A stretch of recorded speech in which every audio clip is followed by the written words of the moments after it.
Hari ini kita bawa masukkan 3 kotak sekaligus untuk kita tambahkan koleksi yang ada dalam reban. Rasa-rasanya ayam apa yang ada dalam kotak ni? Jom kita bukakan kotak yang pertama. Punyalah lama kita tak ambil ayam, hari ni tertewas juga. Maklumlah ayam kita pun banyak yang dah mati. Mula sekali kita bukakan tip ni terlebih dahulu. Buka perlahan-lahan dan buka lagi satu tip.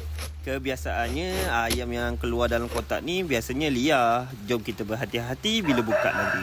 Bila kita buka je, tengoklah ayam tu pun menggelibas keluar. Baiklah kita ni mahir tangkap ayam. Tak adalah pergi jauh ayam ni.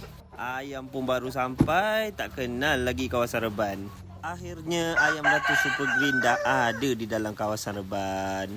Sekian saja video kita untuk hari ini. Kalau nak tengok kotak seterusnya, korang cuba komen.